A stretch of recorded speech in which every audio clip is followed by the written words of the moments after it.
What is up, Hardcore Nation? Hardcore here, and welcome back. This is Season 3, Episode number 7. That is a record for us. So we're now in our 7th episode. Appreciate everybody who's jumping on here to join us. Give folks a few minutes to kind of get settled and get with us here. So don't forget, guys, but real quick before I forget, that we need you to be eligible for the giveaway at the end of the show.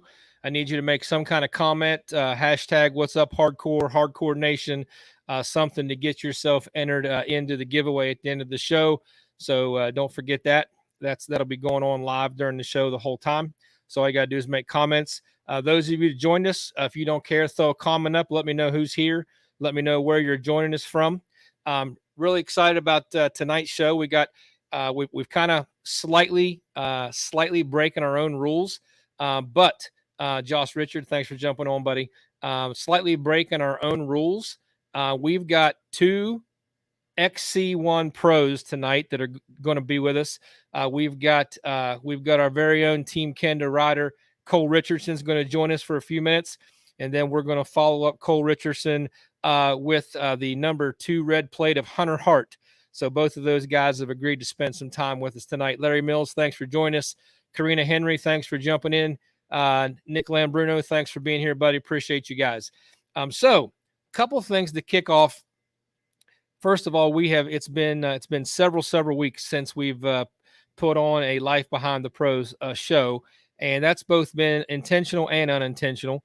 The unintentional part was that we got super ill after Coker, and actually was really disappointed with that because we actually were supposed to have an opportunity to go in and be a part of the GNCC live commentary team, and we had to actually pass that up to do that. But we are going to try that again here this coming weekend in Indiana. So we're really excited about that opportunity. And then we just couldn't get feeling well. And then just general work and life kind of got rolling. We tried to do a couple local races.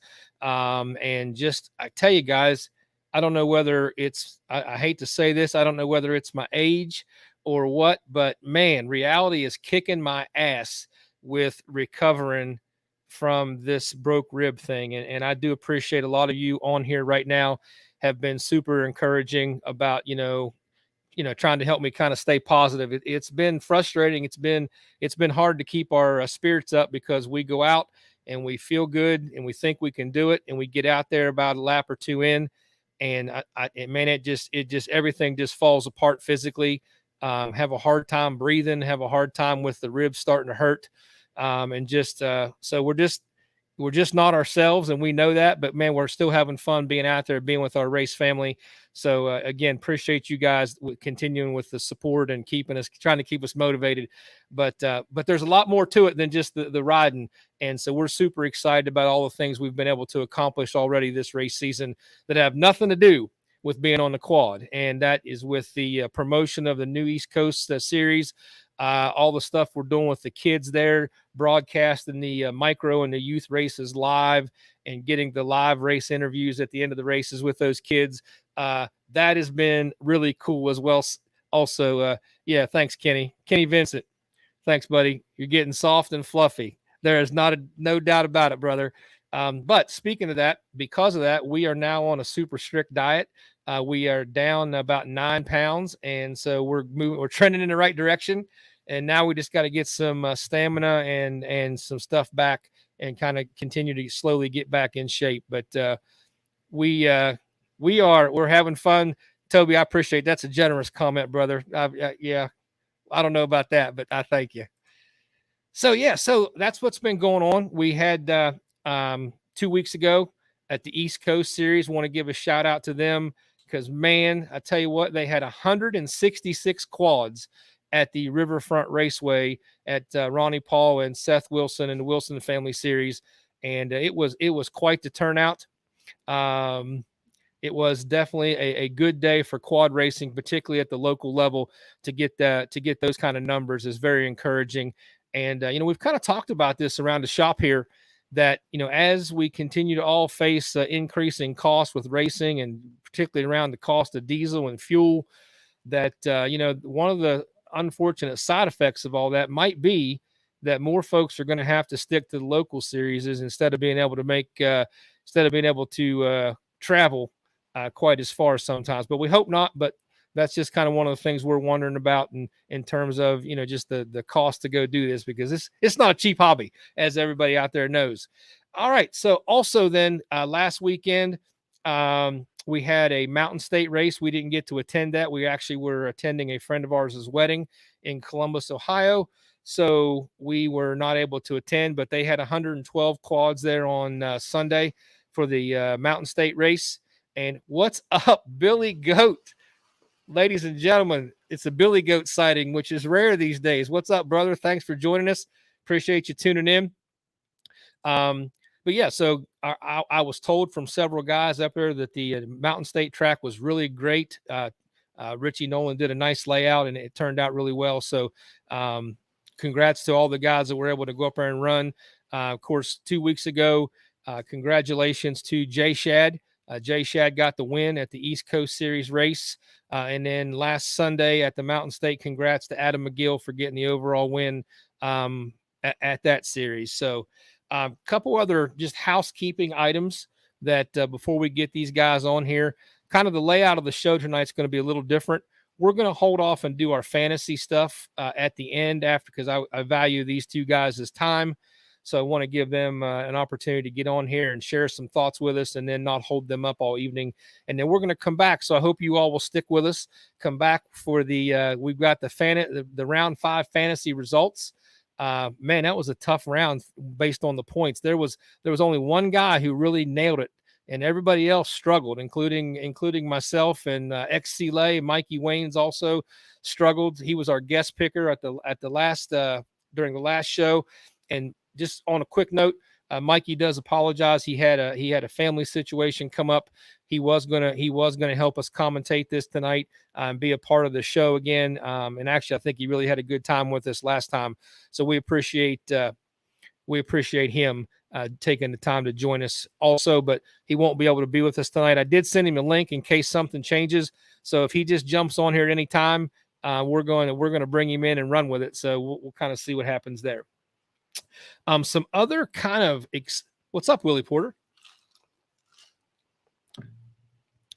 The main reason I was hoping Mikey would be on here tonight was we were going to introduce a little segment, since he's a big whiskey guy. It was going to be the whiskey of the week, and I was going to see what he was drinking from his home bar that he was going to set up in front of. But we will pick that up next time he's available. We'll catch up with him this weekend. And Mikey, if you are out there, you watch this later, hope everything's okay at the house, brother. Do appreciate you taking the opportunity to be with us again. Charles Underwood, appreciate you joining us. Magic Chuck, Hardcore Nation. Willie Porter, thanks for being here, buddy. All right, so couple other things, guys. I'm getting, and again, I love the enthusiasms. Definitely don't want to lose that.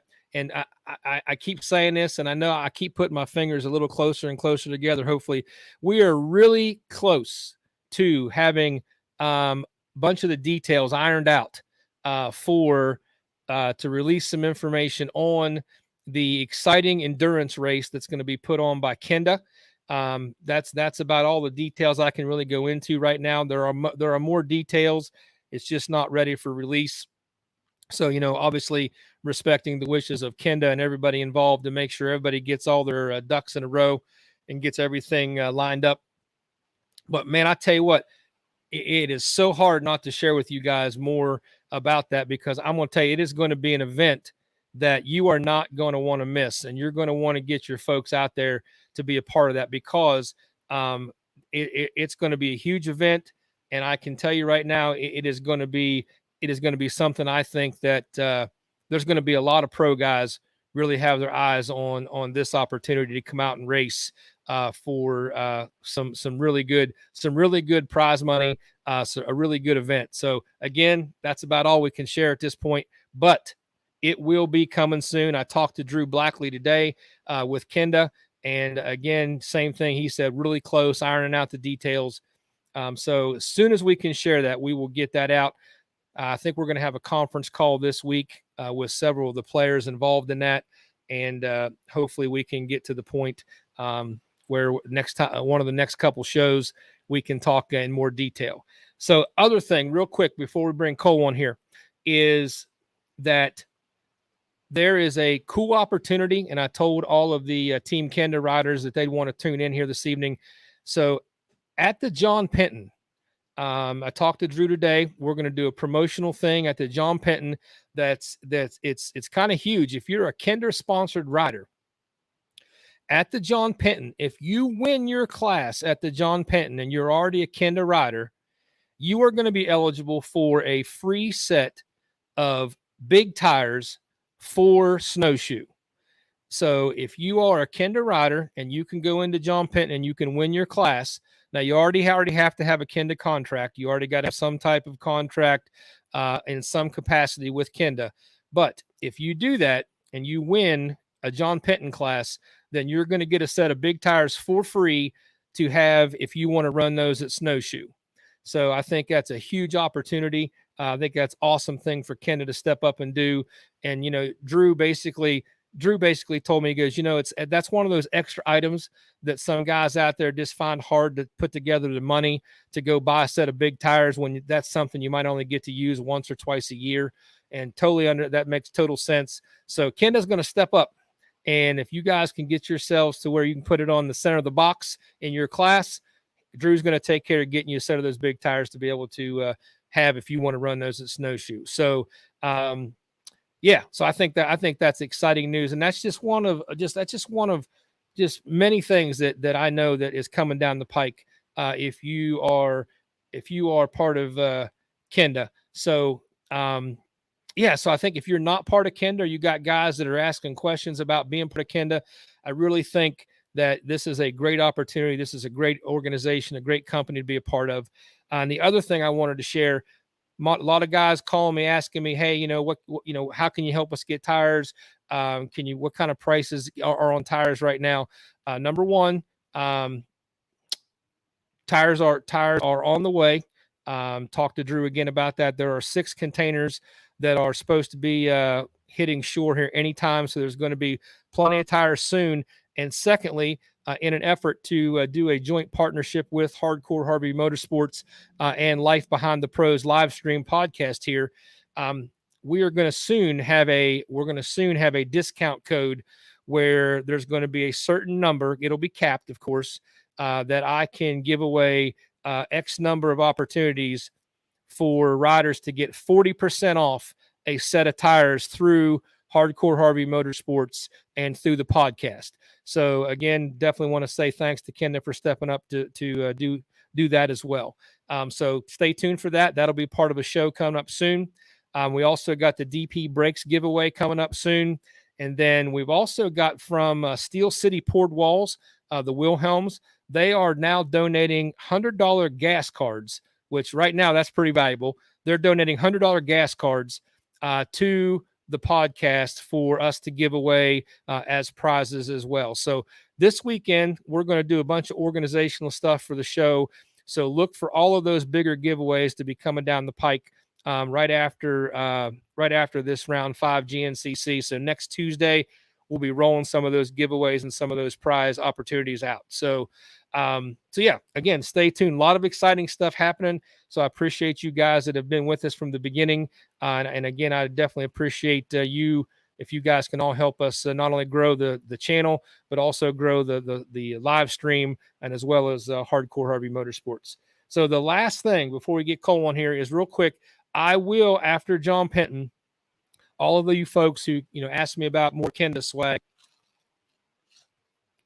I will have hopefully a large allotment of Kenda swag coming back with me from John Penton. And that way I can hook you guys up that have been very patiently waiting for me to try to get you some Kenda team gear.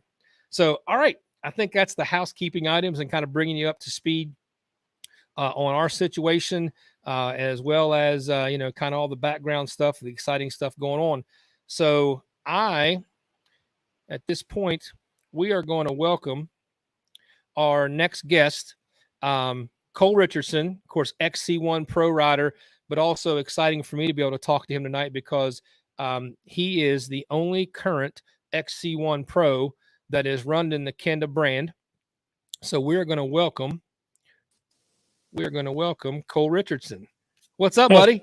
Oh, not much. Cole, man, I tell you what, first of all, you guys, I know you're super busy, and we definitely appreciate you taking the time to join us tonight for our podcast and share some thoughts with folks about what you've been up to, man. Appreciate you taking the time.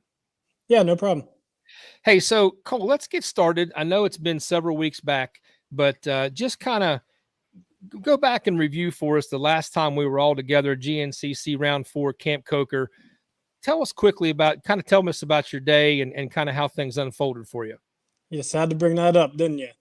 No, we actually got off to, a pretty good start, and, Bryson ended up reeling us in there, and he ended up passing me, and I actually was, feeling very comfortable with him. We were actually reeling in Walker there for a little bit, and just had a little mishap. The front end got a little funny on me, and then, a couple miles later, Hunter caught me, and then all of a sudden, boom, ball joint broke. And luckily it was in the woods there, and it wasn't, a fast straightaway by any means. Literally didn't hit nothing. I've done full seasons on ball joints, and I don't know what happened. It had, that's a problem I feel like a lot of guys are having. We're, with COVID and people being so far behind, I feel like maybe some companies are outsourcing, materials are changing, and, you just don't know what you're getting or what quality anymore. And unfortunately, we just got a bad ball joint there, I guess. Sure. I mean, and even though that obviously that stinks, and we all know that can ruin a weekend real quick, but it's kind of part of the game. And of course, you handled it well. You're bouncing back. How much of that, Cole, do you think? And again, because you got to remember, I started this crazy sport back in 1993. I'm not even sure you were born then. Nope.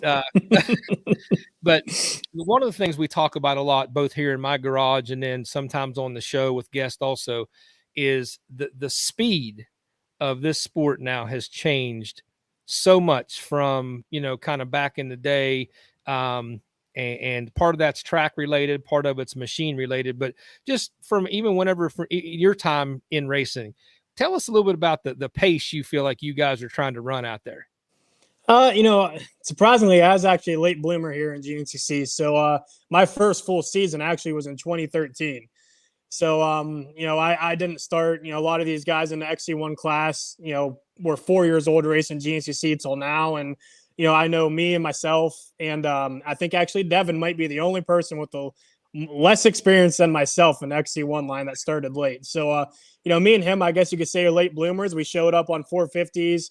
Kind of paved our own way, kind of came out of nowhere. But, the speeds are definitely fast. It just seems, the tracks are, just from the years that we've been there, and us making lines are just getting a little bit more opened up. And unfortunately, sometimes property is hard to find. So we're stuck with where we have to run. And I'm grateful we have a series. But, the series, I don't know. I mean, from 13 to now, it's definitely stepped it up. And, there's a lot of speculation, people saying, and Bill Balance has said, from what he's told me, he can come back and win any day. But, it's, and I don't know. I just think, times change, the eras change, people come out of nowhere and the tracks change. But, it's not what it was back then, at least what I've seen. I didn't get to experience it. But even going from, my local series up here, they're definitely more tighter, a little bit slower, more technical tracks, and some are more open. But the speeds are definitely fast. We're pushing the limits of these machines. Before it was like,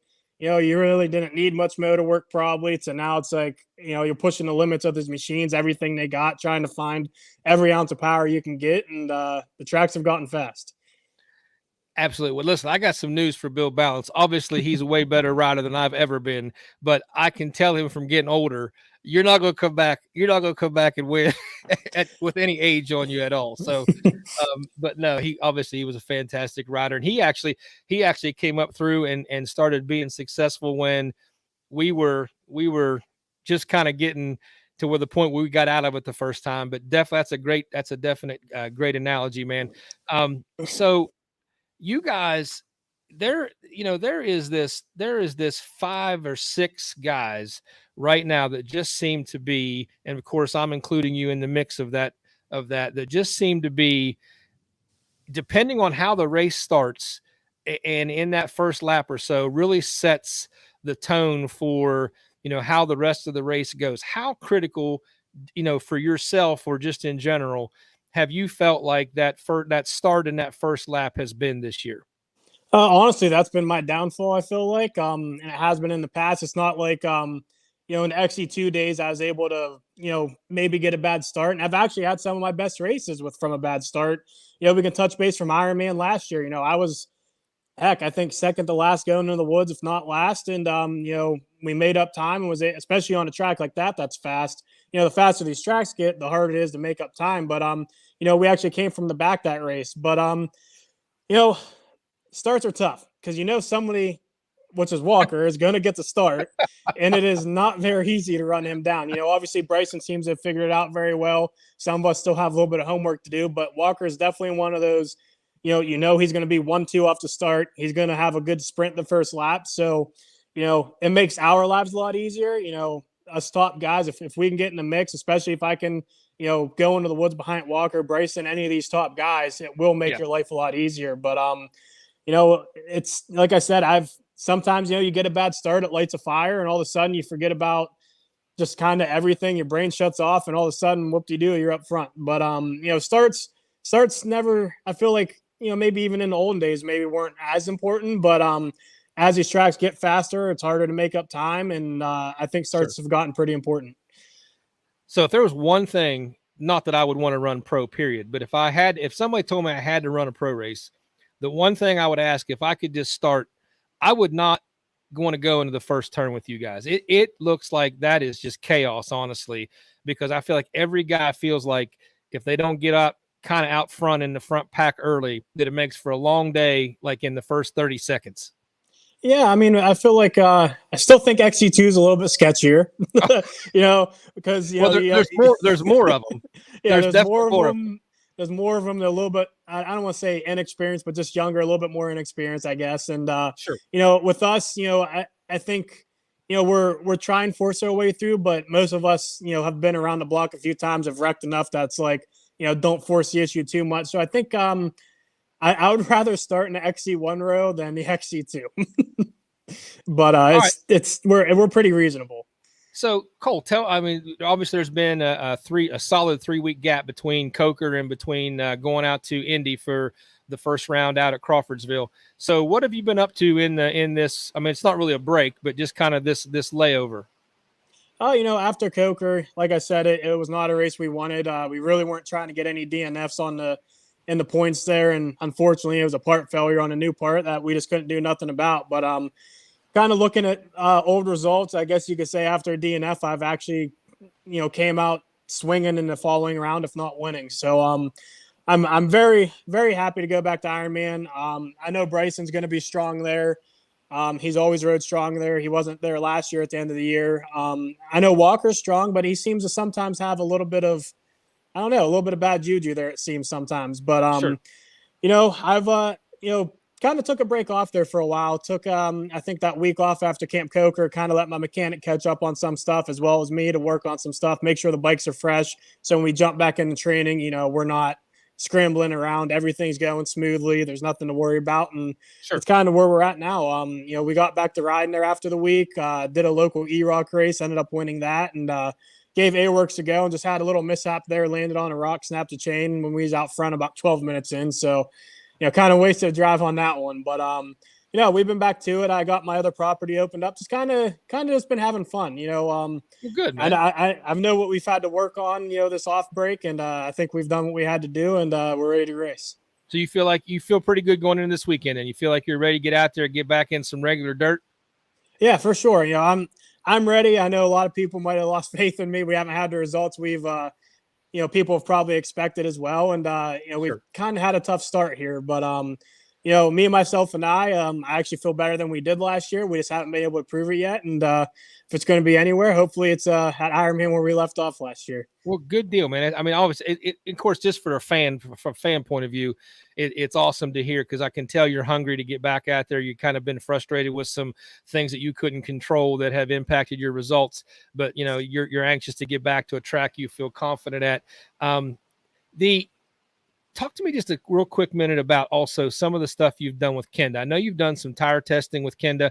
I know that even with some of my feedback to Drew, as well as some other Kenda riders with Drew, that there was a period of time that we asked them to tweak a few things. And I think you, more than anybody, did some testing on the front tires. And I really think I really like the stuff you did, but tell us a little bit about that experience. Oh yeah.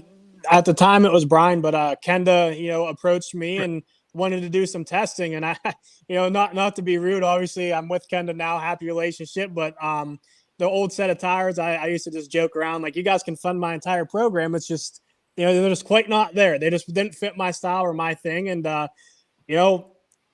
really wasn't much longer after, they came at me. They're like, hey, we really want to do this. We want to make a tire and we want to redesign it, come out with a whole new lineup. And that's where the Havoc got started. And, we've had really good luck. The first year, I think we had 1 or 2 wins on them. We ended up 3rd overall as well in the series with them on the first year. And, there was a few things with the front tire we wanted to change, but the good thing about Kenda is they listen. It's not, a massive company, or they are a massive company, but, not just a company that just wants to get their product out there and make sales. They were like, hey, what's wrong? We sat down, made a few things, and next thing you know, obviously getting products a little, time consuming, but, they acted quick upon it. We got tires, different compounds, different type of stuff. And, here we are. And, it's never ending.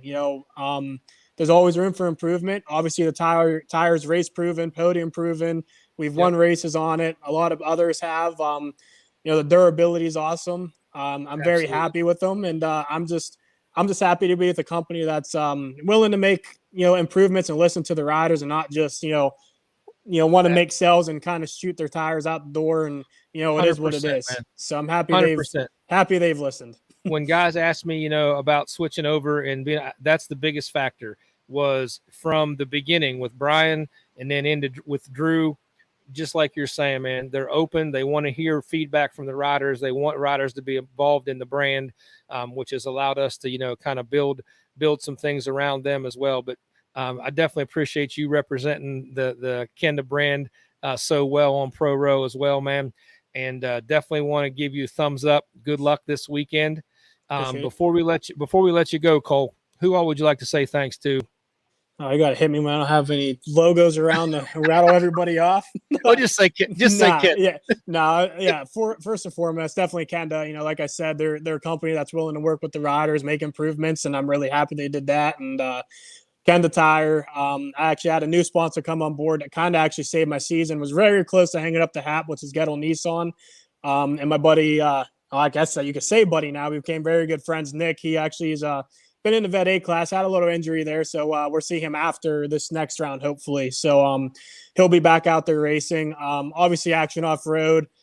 Speaking of Camp Coker, we have a riding school this summer down there. So definitely would, check Action Off-Road camp out or shoot me a message. And we big riding school. We've had 80, 100 kids, and I don't know what we're at now, but, it just seems to keep getting bigger, and it's awesome working with everybody and seeing an improvement and a lot of faces again.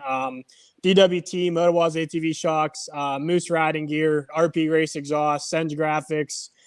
Oh man, there's a whole program. Let's see here. Like I said, you catch me off guard. I'm trying to look around for sponsored stuff, but I don't have nothing. You're good. You're good, man. We'll give you a pass. Yeah, everybody knows who they are. Hauser, and there's a whole program behind me. Obviously, if you look at my social media, we have all the tags there. And I want to thank you for having me on here. And absolutely, man.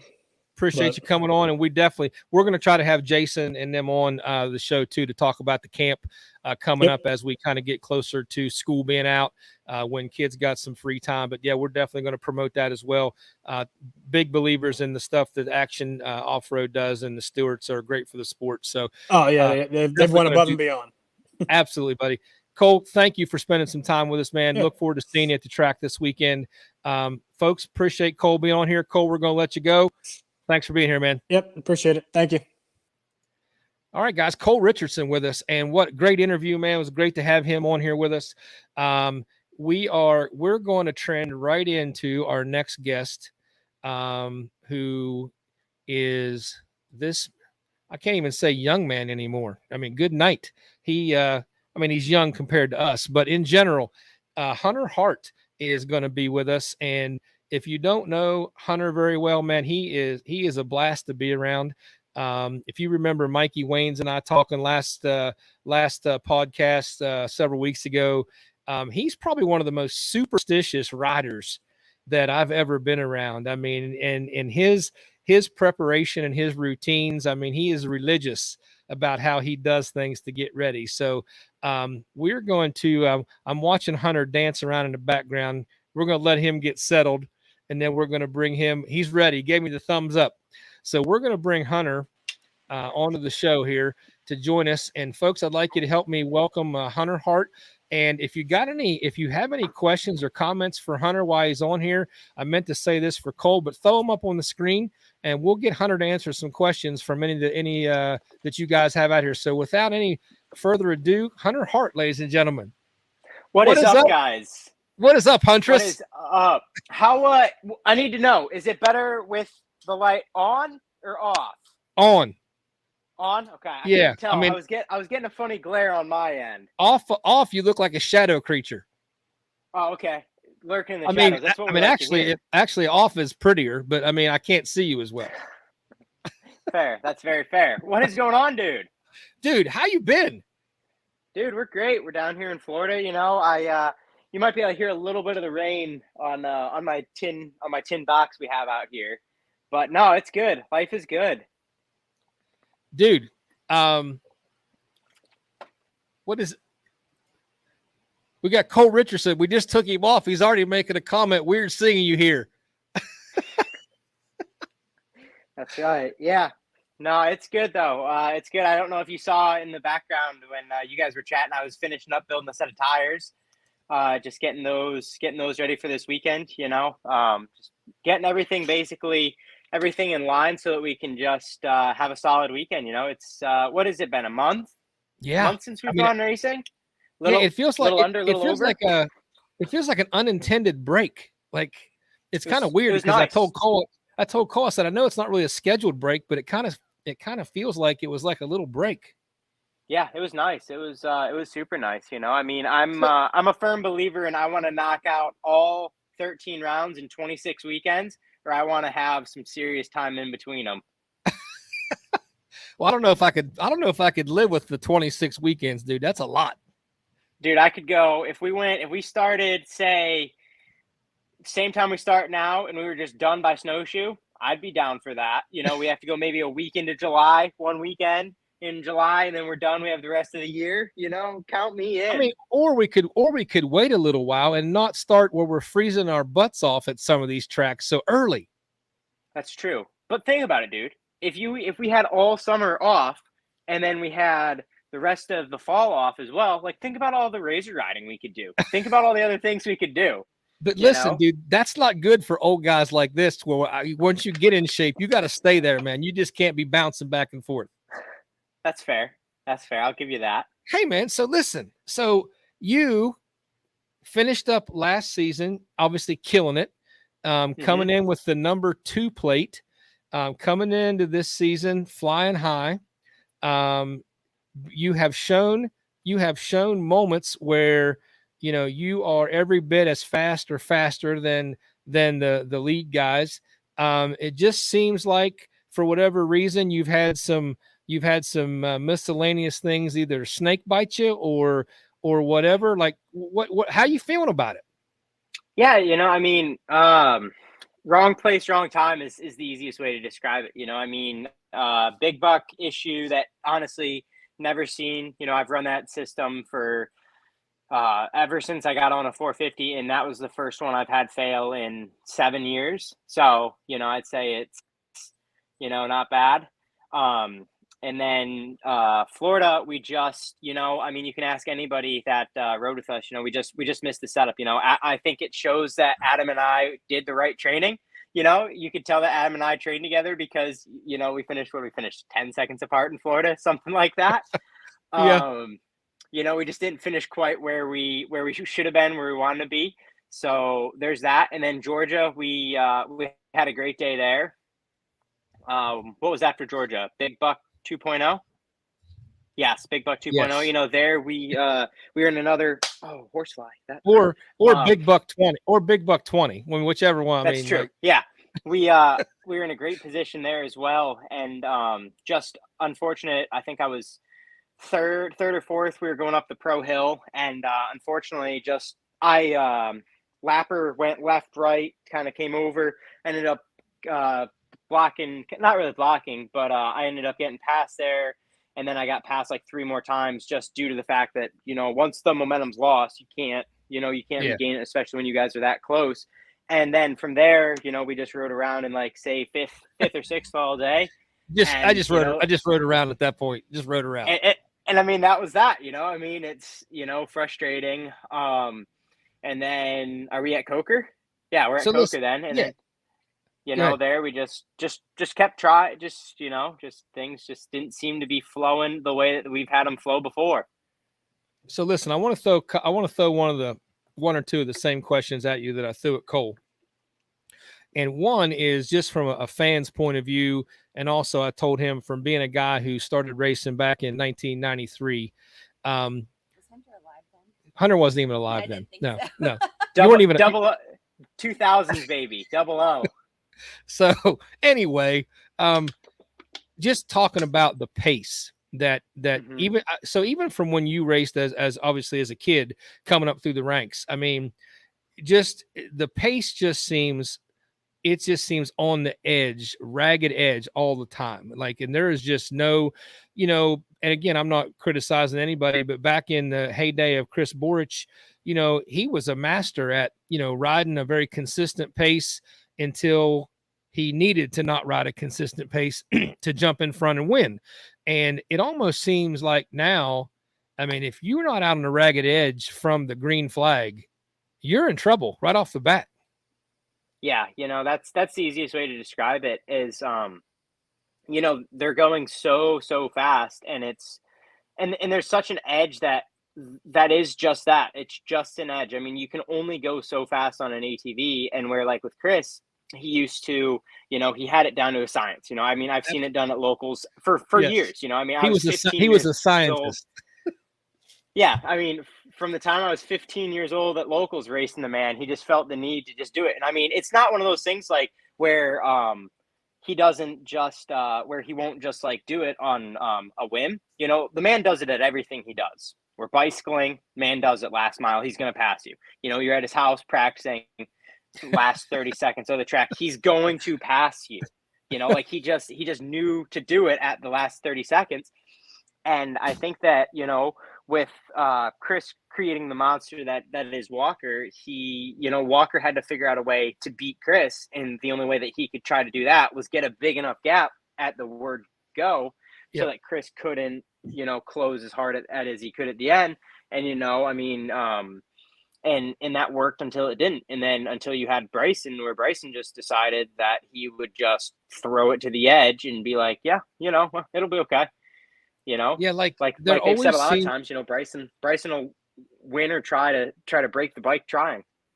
Yeah, like there's always seems to be through the years, clear back to when I started, and I mean, it was the Iron Man Bob Sloan, and then here comes Barry Hawk, and then here comes Bill Balance, and then you throw some Matt Smiley in there in between, and then, you know, you start the Chris Borich era. And, you know, all that, but there always seems to be another guy somewhere who just for whatever reason finds a way to be hungrier. And I see a lot of that in you, man. I mean, I know that you haven't had the results like you're probably hoping for, but I think you got the right tools, man. I see it. Yeah. You know, I mean, we spent a lot of time this off break, just working on some different stuff, trying some different stuff, just trying to find a comfort feeling. You know, I had been fighting the bike a good bit more than I cared for early on in the season, and I just couldn't find exactly what we were after, and I don't know if that just stemmed from just that initial issue at Big Buck, kind of just started this slow snowball, and then it just compounded in Florida and went from there. But in all reality, we've been able to feel more comfortable on the bike. We changed some things, we've spent some good time with Mark getting the rear shocks, trying some different things there, trying a couple things on the front end, and just stuff like that, just to find a more predictable, even feeling across the board. It doesn't even have to be better. It just has to be consistent, if that makes sense. So I guess this is a question for all you guys, but I'm going to just ask you, do you actually get to the point where, I'm not saying comfortable, that's probably not the right word, but do you guys get used to running the pace that you guys are running, or do you always feel like you guys are hanging it out there? Oh yeah, no, I mean, last year when we take, say, the races right before summer break, like those last 3 before summer break, I was like, yeah, this is normal, like just blitzing through the trees. I was like, okay, this is kind of the norm. And then even at like Winoa's and stuff, when Jared and I, even over the summer break, and then towards the end when Dev started to join the party, when him and I were just rolling, like we were shredding. I mean, we'd win the local by like 6-7 minutes over everybody else. But like it didn't feel out of control. I was like, yeah, this is what it is, and this is the new normal. Yeah. And I think that's how it'll eventually become with the speed they're running too, like Walker and Bryson. But I mean, you've got to think too. I mean, they've got, when did Bryson turn pro? 2014, 2013? Yeah. Somewhere, one of those 2 years, he won the XC2 title and he went up. I think it was 14 he went to there, or 14, somewhere in there. But I mean, either of those, dude, like I was still in youth, 2013, I really youth, and then that was my first year in the schoolboy class was 2014. So even at the low point that it could be, still has, 6 years extra experience, 5 years of extra experience, which is just pure time that you have to just catch up to and keep up to, like you can take Walker, for example, too. I mean, Walker went in 2012, Walker went to XC1, and I mean, then I was in youth then. I mean, I still had another year and a half in youth, and Walker's been in the pro class for 10 years now. And I mean, it's just crazy to think about that he spent the vast majority of his career as a pro, and to just think about the amount of laps he's turned at all these places. I mean, just the fact, I mean, the amount of laps he's turned at John Penton alone. I mean, the kid's raced there his entire life. I mean, he's probably turned 100 extra laps than I have. And when the tracks don't change a ton, that's where, when we get to these newer venues and these newer properties where, there hasn't been that exponential amount of laps turned, that you see these different pieces arise, like at the Boy Scouts, for example, or like, that's why when we go to these new locations like Mason-Dixon, you see like Cole's won there, I've done phenomenally well there. Like it shakes everything up, because nobody has that advantage of, oh, I've got an extra 8 hours of race time here. I've got an extra 10 hours of race time, like you can look at it like that. And that's the biggest thing, is just being able to have the time there, because there's no replacement for the time spent. And that's the easiest way to look at it, and to reason with it. You know what I mean? I've had to reason with it, and that's the biggest thing, is that they just physically have more time on the tracks and stuff like that. Then Hunter, based on, I mean, again, I love how you break things down. You're very analytical and you think things through, and you apply, like you're applying data right there to what you're saying. And it's not just like your opinion. You got a reason that you're saying that. But so based on that logic right there, I mean, you should be really happy with where you are right now. Then, I mean, you would think, you would think. Based on the amount of time you've been in the pro class, based on the amount of time, like you're saying, that you've been to these tracks running pro and running that pace, I mean, dude, and but based on that theory, you're killing it. Yeah. I mean, you can break it down and look at somebody like Adam or Chris as well, that were racing pro when I wasn't even racing. I mean, you can break it down no matter how you want to. But no, you'd think we'd be a lot happier with your results, but I know you're not. it's one of those things like once you do it, it's the outside pressure coming in or even the internal voice, like I don't need an announcer to be like, man, I don't know what the deal is today with Hunter, like trust me guys, I can tell myself, I can wonder what's going on for myself. I don't need you to wonder too what's going on. There's no need to like look into it and be like, man, I wonder what's going wrong. What's going wrong is that everybody's just shredding. Everybody is just going fast. I don't know what you want me to say. All right, man. So this weekend, when I join GNCC Live for the first time, I'll make sure that I say, I don't know what the deal with Hunter is today. Ask Mikey the last time he got an interview. So, okay. So what do you think's next for Hunter Hart? Like so based on what you said, like, how are you planning out your goals for the rest of the season, or, what's your game plan? I mean, I learned that we probably should have been a little fitter coming into the first couple rounds. So we ended up firing the trainer it was me. I was my own trainer. I looked in the mirror. I said, "You're fired."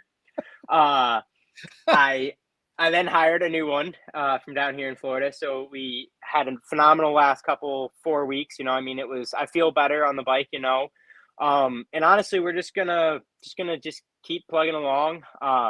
Excited, I feel rejuvenated after the break. It took some time to figure out, where we were at kind of mentally and just get stuff like that worked out. And I mean, we're just gonna keep moving forward with it and, build from there. And I think it'll be good. It's one of those big building blocks, and we just can't get too frustrated with the quote unquote day to day, and just let the weekends go the way they're going to go. I enjoy Ironman a lot. I think it's been raining out there, if I'm not mistaken. Pouring. Yeah. Nothing brings me more joy than hearing those words. I was going to say, you did real well, brother. Dude, if it rains, you better put your money down. Well, listen, I know a lot of folks are rooting for you, man. You got a big fan base, and it continues to grow. I got one guy here. I don't know if you saw this comment. He says Hunter needs to do some more YouTube. Dude, they're calling for YouTube. Dude, trust me. I've got a buddy at home that his only job is to produce video, and he begs me to do YouTube stuff. And I'm like, the problem is, like, I'm a real extroverted person to a certain point, and then like he starts to like push the envelope, and I'm like, nope, I'm done. Shut it down. I'm done. I don't want any more. I'm gonna close the lines off. Like that's one of the hard things for me, is just opening up enough. And he's like, dude, you're so close to letting people know like what goes on. I'm like, yeah, but I don't know, dude. Like, I don't know if I want to, share that much or video all this and stuff like that. And sure. We could definitely throw up some more raw content. That would be something that I could be into, but I mean, another funny thing, you talk about superstitions, never have once done well in a race with a GoPro. I don't even like to start the race with a GoPro. Like, my mom made the joke. I was probably 11, 12 years old. Every time I'd go to the line with a GoPro on, I'd get to the line, I'd rip it off my head. Every single time. We tried like 10 times, dude. I was so stoked to wear a GoPro. When I was little, I was like, dude, I'm going to wear a GoPro. It's going to be so cool. I'm going to get this whole race on video. I put my goggles on first. I'd be like, get it off. And I just rip it off my head every time. So yeah. Speaking of that, you transitioned beautifully. You are one of the most superstitious dudes I've ever been around. So what is your favorite, what are your favorite personal superstitions? Dude, it's not by choice. Like, it's not by choice at all. Trust me. Like, if I could just wake up and just go race, I'd be like, man, that's nice. Like, some people, like Chris tells me all the time, he's like, dude, those superstitions are dumb. I'm like, yeah, you're not in my position though, dude. Like, you've won 7 championships. Yeah, like, you go back to your house and you just chill. So what is it? Is it strawberries for breakfast? Is it what? I mean, what is it? Chicken? Dude, is it grilled chicken for dinner? Dude, we break it down to like the Tuesday before the race. Like, it had gotten to the point one time where I was so convinced, and I'm still not convinced, that like my dad would be driving down the highway in the RV, and like I fell. Every time that I fell on the way to a race last year, we got on the podium. So I was like mentally convinced that I just had to like just outright, he just had to slam on the brakes at some point and just drop me to the ground. And yeah. So what's the deal with the 2 different color gloves? So I when I was younger, I I never knew when like you would be tired or like you just shouldn't ride because you might not feel great that day. Never understood that. So I always, I would get pretty severely hurt about once a year, and we ended up putting the mismatched gloves on, and it just kind of brings mental peace to me that like I'm like, all right, that's one less thing that I have to worry about, and also it works well because I don't have to ever worry about matching gloves. Like I never have to worry if there's two gloves that are the same color. I just grab two. You just pick two. I have a pile of lefts and I have a pile of rights, and I just grab one of each, throw them in the bag, and I'm good to go. I never have to worry anymore about what gloves I'm wearing. That's awesome, dude. I also always strap my helmet with my gloves on. Yes. Listen, I have now been able to be around you enough that I have picked up on some of these things. So here's a question for you. Craig Ostrich says, how many podiums did you have with yellow plastics? How many podiums did you have with yellow plastics? Ironically, the most is with the white. It's actually, so what would it be? It'd be the win in Ironman in 19, third at Bulldog next year, and then last year it would be, we started out Big Buck, had a third, Florida was a second. That was with white, and then we went a couple rounds, and we went Hoosier, not X Factor. We went Mason-Dixon, and then we went snowshoe with snowshoe with yellow, and then we went the Boy Scouts. So yeah, it's literally tied 4-4. So and then there's one. No, it's five with white, 4 with yellow. How many with blue? Well, there's white, yellow. All right, I'm just checking, man. I'm just checking. I didn't know if we were going to see blue this weekend. Dude, blue. I don't know what the problem is there. Like I try, like I try to ride blue, and hey, so Hunter, what does this mean? David Hawkins says, ask him about turning shocks on. I don't know how to tune shocks. Oh, okay. You just ride. I call Mark. I mean, I've gotten better about it because I've had to, but I call Mark Notman, and honestly, dude, like if I ride my my boy Trey Warner, great kid, Yes. He's a couple apples short of Trey Warner Racing. Yes, he's a couple apples short of a glass of orange juice. At least. Yeah. And so he goes to me one day. He goes, buddy, how's the race bike? I go, it feels great. He goes, what'd you change on the clickers? I go, I have no idea, but it feels great. He goes, okay. We go out. Race goes awesome. I could ride the exact same bike a week and a half later for race prep. And if it feels bad, dude, it doesn't matter if it's the worst handling bike I've ever ridden. If I mentally feel that it's just stout, like if I'm like, this is the way it should feel, we're set.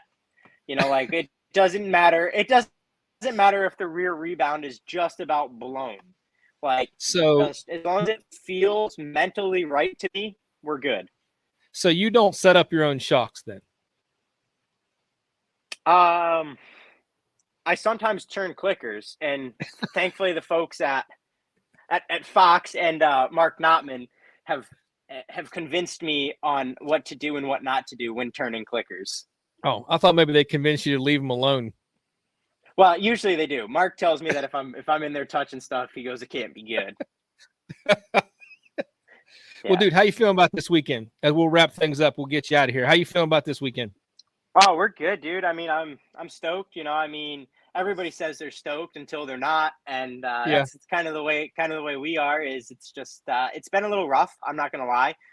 But no, I mean, I think it'll be good. This is where we ended up starting to turn our season around last year as well. I mean, our season was better last year to begin with, but this was one of the points where we really were up front battling for a good portion of the race. And if it's raining like everybody says it is, dude, hey, I've got nothing to lose. It's pouring. I've got nothing to lose. There's no pressure on me. I can go up or down, dude. Like Listen, it's it, the stock it, market, dude. It's gonna go up, it's gonna go down. Like that's your dad. okay. Your dad's a stock market guy.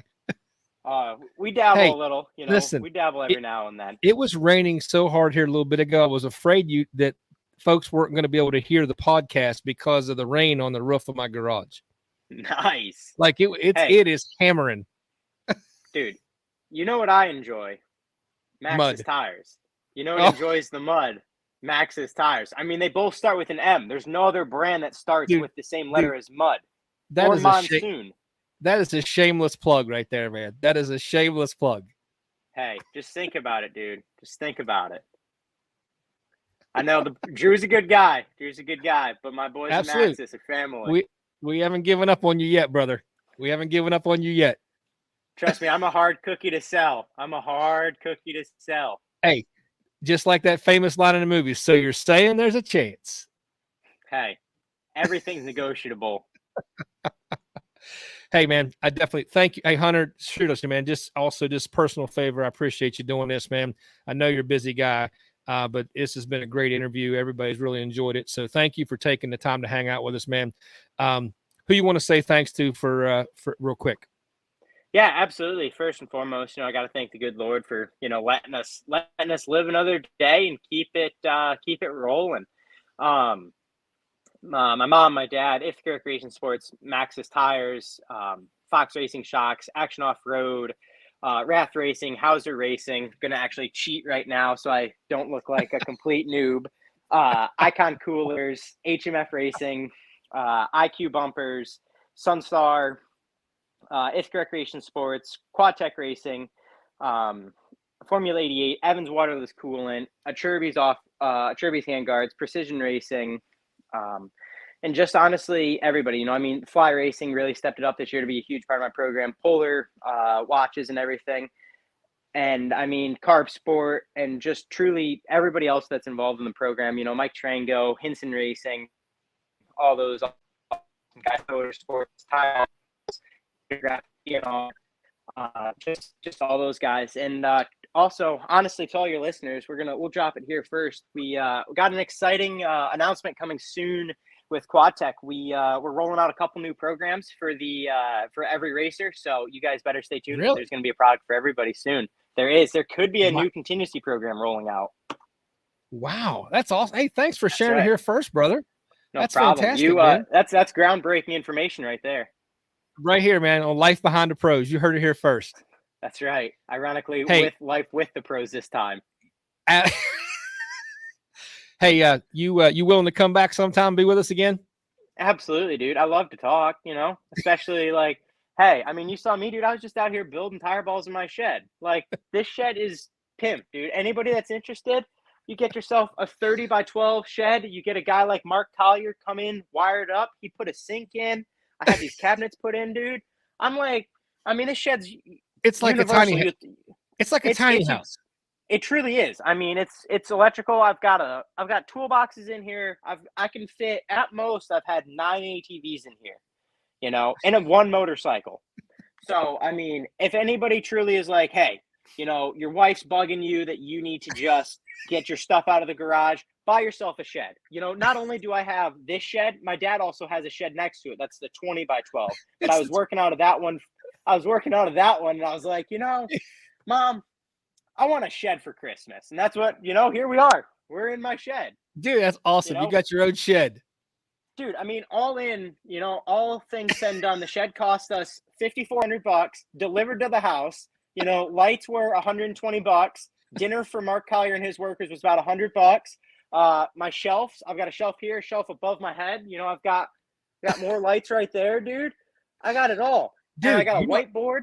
Dude, you're breaking it down. You're giving us the whole cost breakdown. We know exactly what we're going to have in our shed. Honestly, dude, the floor as well. I couldn't reason the price of epoxy. So I went to Home Depot because epoxy was like $600. I was like, I can't reason that. I spent less than that on my shelves and my lighting. So I bought some gray paint. I bought some paint chips and some clear coat. I did 2 coats of gray on the floor. I put my paint chips down, went over it twice in the clear coat, dude. Nailed it. It's been great. Other other than you get a little bit of, tire mark here and there, and occasionally like gas soaks into the floor, but that's okay. You buy an extra half gallon, you touch it up every now Touch and it then, up, and you're set. I mean, dude. honestly, dude, like there's nothing better than this shed. And like if you only need a smaller shed, like the 20 by 12 was great. Other than it was just a little small for how many ATVs I keep in here. You can keep, I mean, at the beginning of the year, dude, I had 40 pails of race fuel in here. Like, you can store Dude, everything in here. Is this shed company sponsoring you? No, but damn it, they better. We're going to clip this and I'm going to send it to them. Josh Richards says, no wonder Outback Steakhouse sponsors you. You're like the ultimate salesman.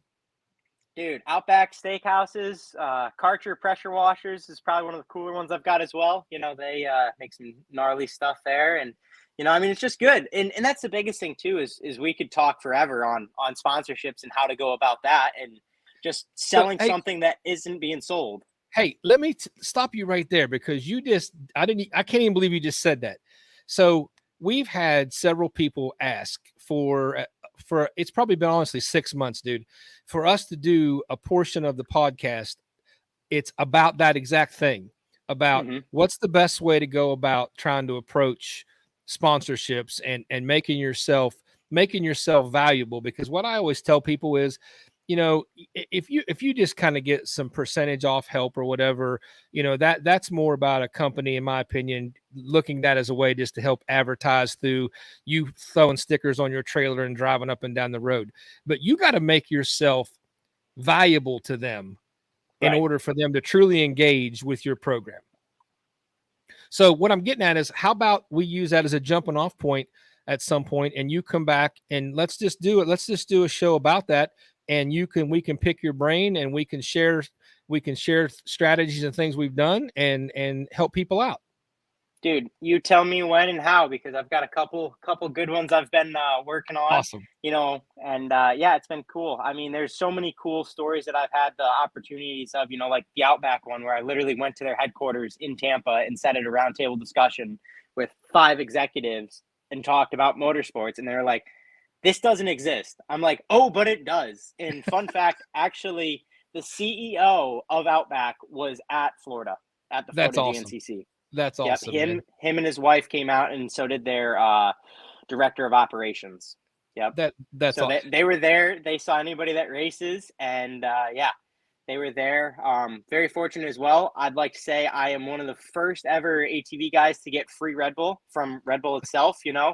Became pretty tight with those guys down here, and they sent me 12 cases of Red Bull. I remember, I won't mention the name because I don't want to mess it, but I remember a company you were trying to work with that dude it was chaos. You gotta push whatever it is, because you never know, and I've learned, like, that's the problem, is you've got to take that experience there that I had, and I'm gonna learn to never do that again. And you just have to slowly, snowball and grow with it. And my theory is never leave any stone unturned. And I'm gonna bust your boy. So Josh Richards, we're going to do a show for YouTube that's going to be on how to help you get sponsorships with Hardcore and Hunter Hart. I like it. All right, brother. Hey, man, I appreciate you being here, man. I'll see you this weekend. Thank you, buddy. All right, later, buddy. Bye-bye. Wow, what a great interview, man. What a fun. I told you guys at the beginning that if you don't know Hunter Hart, you missing out on an opportunity to have a lot of fun with a guy. And again, except when it's race time, and he is super serious, then you just got to respect that. But then outside of that time, he is a wealth of information and super fun to be around. So Hunter, thank you.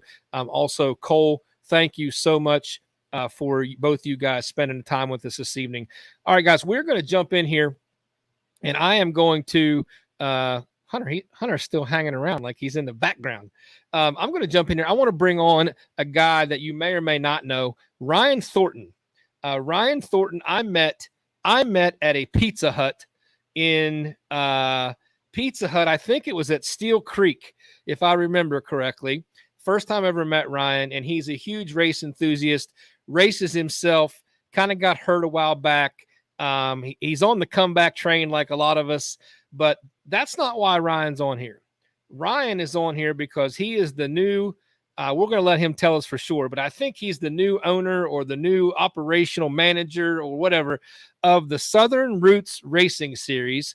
And they've got their series kicking off here soon. And I realize for us Northeasterners that the Southern Roots Series is a little far, but I told Ryan when he gave me the news that we definitely bring him on here and let him share a little bit about what's going on with that. And so we're going to bring Ryan on now. So guys, welcome Ryan Thornton. What's up, buddy? What's going on, man? Good, dude. Appreciate you being here. I appreciate you being patient. I mean, obviously Hunter Hart was rambling on and on and on. We couldn't get that kid to shut up. Oh yeah. So Ryan, what is your capacity? Do you own the series? I'm one of the new owners of the Southern Roots Race Store. It's me and Bo Turpin who took the series over. Okay. Was that the guy that was with you at the Pizza Hut or?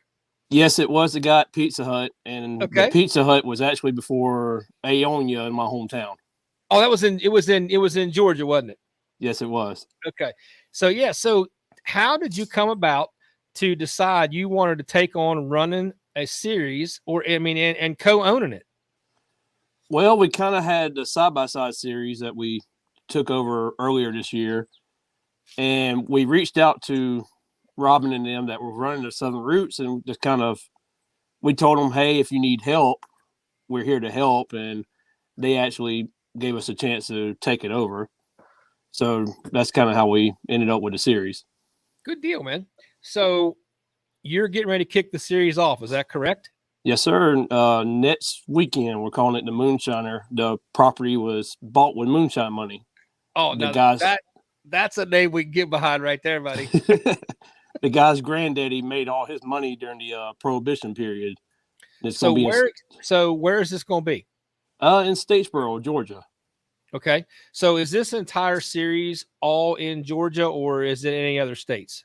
Most of it's going to be here in Georgia, but we are looking to branch off. We have a couple of people that reached out to us about coming into Alabama and possibly one or two in South Carolina. All right, so David Hawkins right here on the show just sent in a comment. He says, when and where? So your first round is the Moonshiner. Where was it again? It's in Statesboro, Georgia. I can't remember the exact address off the top of my head. Okay. I'll post it tonight on the page also. So you racing on Saturdays, Sundays, both days? What's your format? Saturday is going to be ATVs, of course, youth, then adults. Then we'll hold a pit bike race and a pit quad race, and then we give the Stacy and Striders kids a chance to race. Okay. And then that night we'll have a concert, and then on Sunday we'll have dirt bikes. Okay. So what kind of, is this somewhere you've been before? Is this a different property? Are you familiar with it? Is there a track already there? It's actually a brand new property. We've been out there a couple of times trying to get the trails mapped out. The only thing on the property right now is the old deer hunting trails. Okay. Are you, so your format, you going to run an hour and a half? You're going to run 2 hours? How are you going to run it? 2 hours for all the adults. So quads and bikes will run 2 hours. Okay. How long, what kind of track layouts are you guys like? Are you trying to do 6 to 8 mile tracks? You trying to do 10-mile tracks? What are you trying to accomplish? At the minimum, we want 6 miles. We said at the max, we're willing to go 10 or 11 miles. So what has, Ryan, what has been the response to people learning, and obviously probably mainly right now around your area, to you guys taking over? Is there some buzz about the series? Do you feel like folks are excited for you to get started, or where do you think you're at? It feels like a lot of people are excited to hear that the series is coming back. A lot of people were bummed that it didn't run last year. And the feedback we've been seeing on the page, a lot of people have been really happy that it's coming back. All right. So I'll tell you what we're going to do, Ryan. And this is something that Drew Blackley and I have talked about a few times for this season, is we're trying to do a couple things where we're going to try to bring a kind of a small contingency or group of Kenda riders and go visit a couple different series. Once you kind of get up and get going, we'll try to commit to coming to one of your races, and I'll see if I can bring, at least a truck full of guys with me and make the haul. If you can help us find somewhere, or maybe you can help us put us up somewhere that we can come down and race with you guys. Would you be willing to work with us on that? Oh yeah, we would definitely love to have y'all down and try to set something up with y'all. Okay. Good deal. So yeah, we'll work on that. Maybe you and I can talk later about if there's a particular track you feel like is kind of maybe a little bit further to the north more than others that we could make a plan around. I mean, I'd love to do that. First of all, I'd love to come see you. I'd love to come hang out with you guys and help you promote the series also. All right. That's awesome. And I meant to mention earlier that most of our trails are going to be hand-cut trails. So we're trying to stick to the old style at sea you're racing. You're going old school. Yes, sir. So I better put on the narrow axle to come down there. We're going to 40. Well, we're going to keep it wide enough to where it's safe, but we still want to keep it tight to where it keeps the technicality level there. Well, hey, there's your co-owner there. Bo jumped on here, says he hopes to see us guys. So Bo, thank you for joining in also and watching this. Again, that's the thing I get most excited about. And yes, I love going to the nationals, but I told Drew and the people at Kenda from the very beginning that my goal here was to create an atmosphere where Kenda could, through us, send us out to different series and represent more series and local folks trying to keep this sport going, because it's not all going to be all end all just the national series. We got to keep everybody racing and keep everybody involved. Oh yeah. So David Hawkins, he says #old school. I think if I come down there, I think this cat's coming with me. He's already sent me several messages saying, dude, I'm in. Sweet. We love to have y'all out here. Brother, hey, thank you for jumping on here and joining us for a few minutes. Good luck next weekend with round 1. If you don't mind, after you're done, we'll get together, give me some info on how round 1 went, how many entries you had, kind of what went on. And then if you can get me some results, we'll promote your results on the show and kind of talk about some of the guys that joined your series who maybe that's the only series they run, so we wouldn't know who they were, and love to jump in and do that with you. Okay. That sounds awesome. I get with you. Sounds good, buddy. Hey, thanks for joining us, man. Appreciate you being on here. All right. Thank you. All right, Ryan Thornton, ladies and gentlemen, for joining us there from the new co-owner of the Southern Roots Racing Series. They're again going to be running next weekend. I think he said it was States. Well, I don't know if it was Statesville, but something States, Georgia. And so look for things in that series. And again, we would love to put a team together and kind of go around and visit those venues and different series. Bill Daly, hi everyone. Hope everyone is ready for GNCC. Bill Daly, we are. We got our at Statesboro, Georgia. Thank you, Bo. We got our rain slickers out. We got our waders out. We got our umbrellas out and our ponchos. We're getting ready for this weekend. Kenny says Georgia's boar country. Absolutely, buddy. So maybe we can even include you. We won't make you sit in a separate vehicle or anything, Kenny. We'll just have you can come along and we can drop you off at the Boar joint, and then you can come hang out with us at the track with the Kenda crew. Bill Daly says you better have some mud tires for this weekend. That brings me back to I tell you what I think we're going to do, folks, because this show with the great interviews has run fairly long. So I think we're going to do another show to do the fantasy stuff. So it can be a little bit shorter. In fact, I might even try to do it. En route to the racetrack, either Thursday or Friday, and do something a little different with that, and see whether at that point maybe XC Lay can be available, or even maybe Mikey Waynes can be available to be a guest picker with us. So we're going to hold off on. I'm just going to kind of make a on the fly decision because we've been an hour plus already. I appreciate everybody who's joined in. If you will just give me a second here, I definitely want to make sure. All right, so right now we've got 37 entries in the giveaway. So if you haven't yet made a comment, make a comment, any comment, Hardcore Nation, whatever you want to say in the comments. If you haven't already entered yourself into the giveaway. we are going to get ready to wrap up this show. And before we do, though, I took some time, so you guys can bear with me for just another minute or two. I wanted to go over our dirt dominators from the past couple races real quick. Clear back to the GNCC round 5 at Camp Coker. Dirt dominators were 4x4B, Colin Markowski, Women's C, Janelle Jurassic, Warrior class Chris Ballou, Schoolboy Jr., Braylon Spray. At the East Coast round 3 Riverfront Raceway, by the way, shout out again, 166 quads at Ronnie Paul's race. So congrats to them.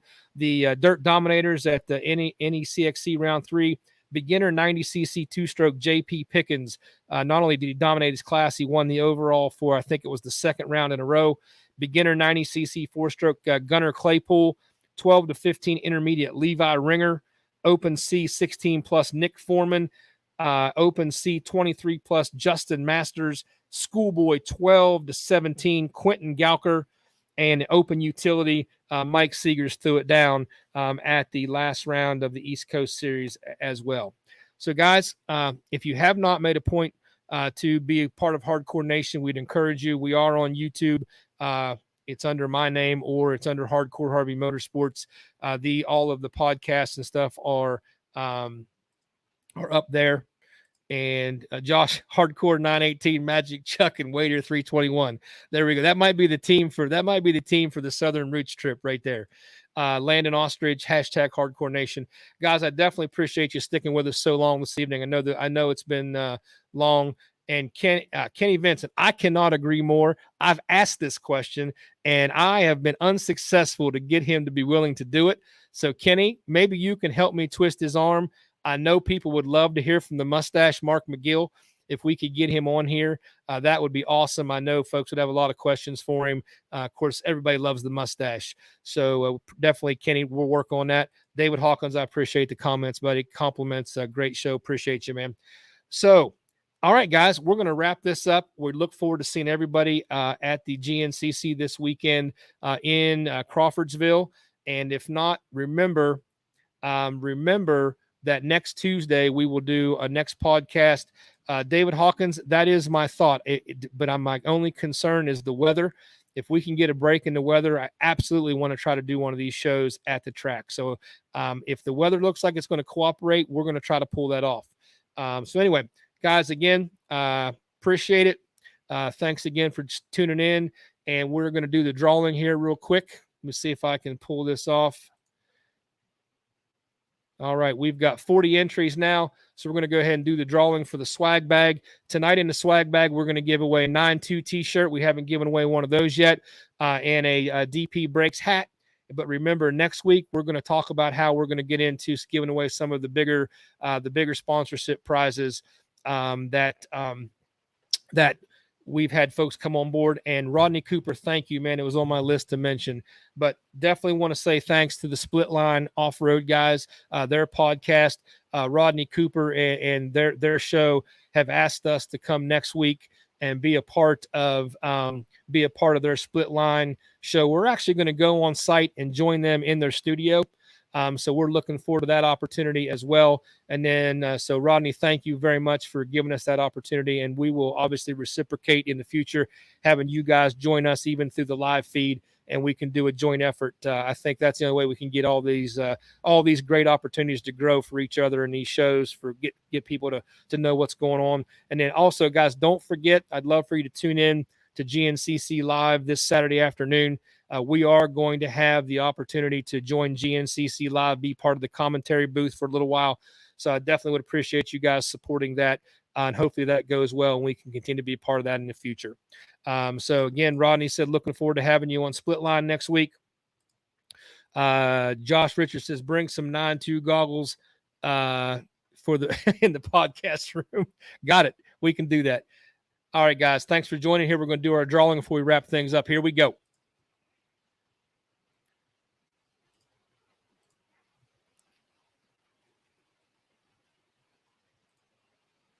And our swag bag winner this evening is Paul Holleran. That's an awesome winner. Paul, thanks for joining us tonight, buddy. Paul used to race with us at the Wexer Series as well, Nationals.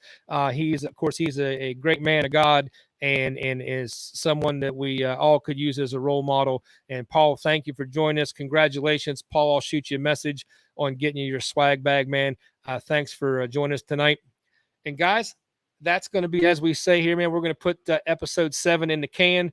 And just remember, like we always say here at Hardcore Harvey Motorsports, Hardcore Nation, and all you do, go hardcore. Thanks for joining us, guys.